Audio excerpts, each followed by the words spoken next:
Hello, कैसे हो मेरे प्यारे बच्चों।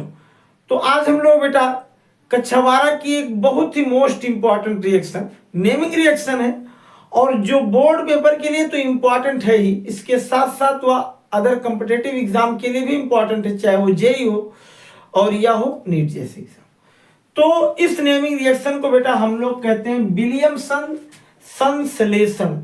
देखो, इसे कोई विलियमसन संश्लेषण कहे, विलियमसन सिंथेसिस रिएक्शन कहे, या इसी को कोई आदमी विलियमसन कौन यही एक शब्द जोड़ दे ईथर सिंथेसिस कहे, दोनों एक ही चीज है। यानी ये चीज जान लो ना कि यह एक ईथर बनाने की विधि है।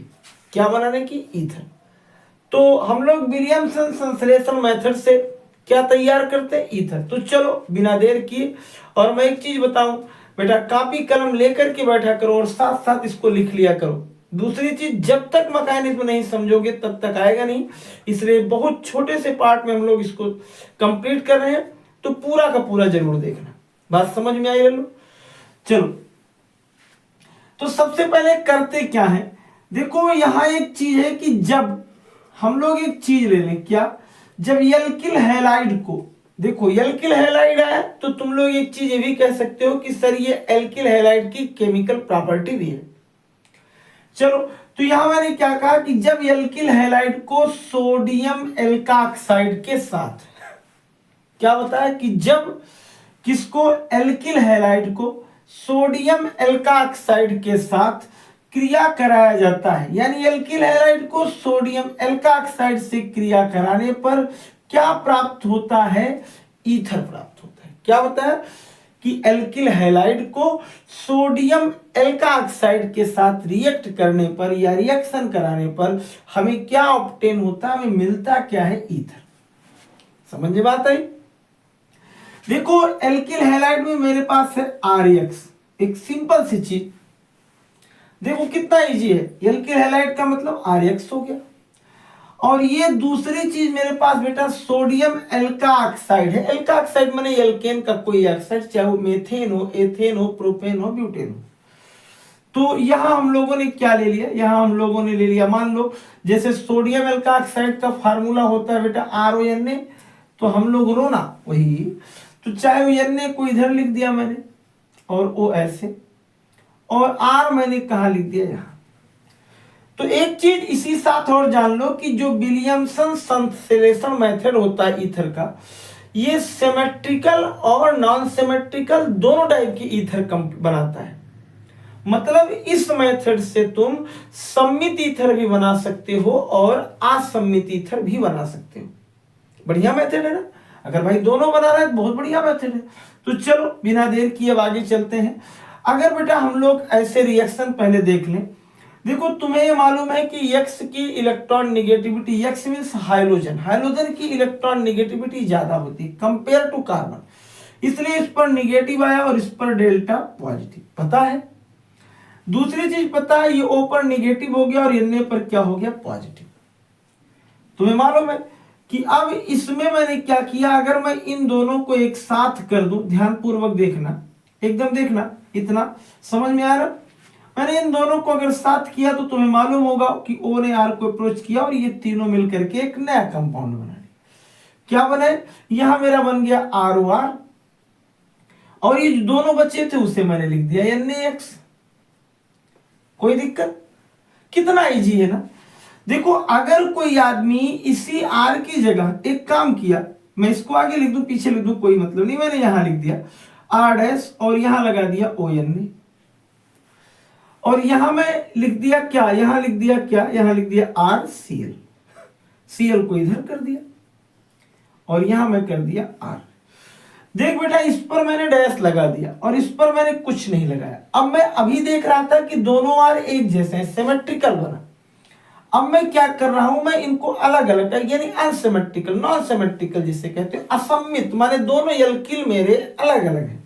चलो, तो यहां मैं देखो R' लिखा, यहां मैं R लिखा, मैं जानता हूं कि Cl पर निगेटिव आया, तुम भी जानते हो निगेटिव होता है, इस पर डेल्टा पॉजिटिव हो जाएगा, Na पर पॉजिटिव होता है, ऊपर निगेटिव होता है, तुम्हें भी मालूम है। कि और ये Na और Cl दोनों मिलकर के एक कंपाउंड बनाएंगे, ये तुम्हें भी मालूम है। मैंने यहाँ क्या लिख दिया, NaCl, और इन दोनों को मतलब इस R को और इस ROR को इकट्ठा किया तो मेरा अगला कंपाउंड बन गया RO और क्या R डैश, ये R डैश O और R।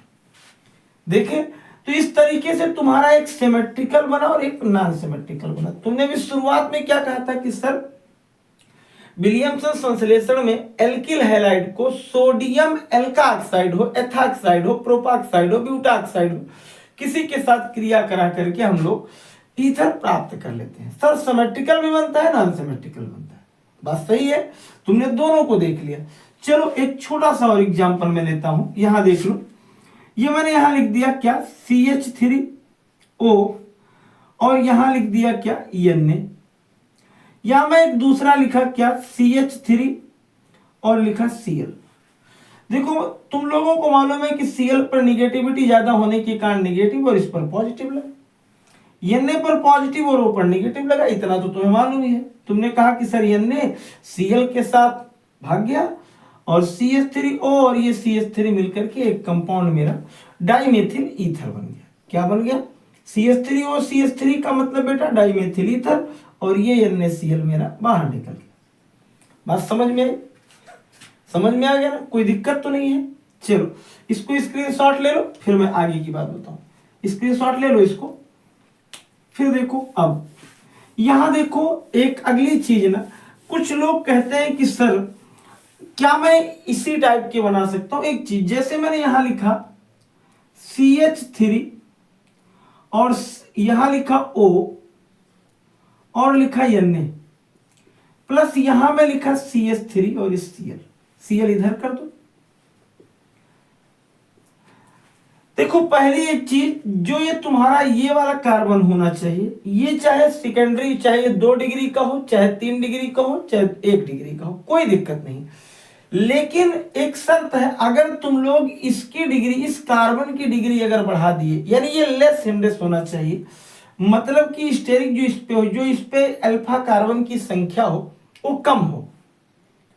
चलो मैं पहले तो इसका रिएक्शन करके तुम्हें बताऊं कि अगर मैं इसकी जगह पर ना, जैसे ये अपना एक थी देख रहे हैं, मैं इसमें इसको इस तरीके से लिख दिया CH3, यहां मैं C लिख दिया, यहां मैं O लिखा और यहां मैं Na लिखा। यहां मैं देखो बेटा एक CH3 ले लिया, यहां एक CH3 ले लिया और यहां एक CH3 ले लिया, यहां मैं Cl ले लिया और यहां CH3 लिया। देखो इस रिएक्शन में क्या है, एकदम सिंपल ही क्या है, हम लोगों को पहले ही पता है कि NaCl के साथ अलग हो गया, मालूम है, सबको मालूम है, तुमको भी मालूम है, पीछे देख चुके हो कि सर NaCl अलग हो गया।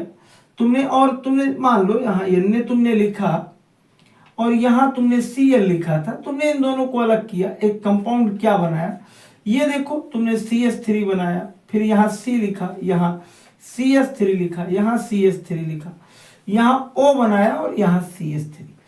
देख बेटा ये बन गया और ये क्या बन जाएगा, NaCl बन जाएगा।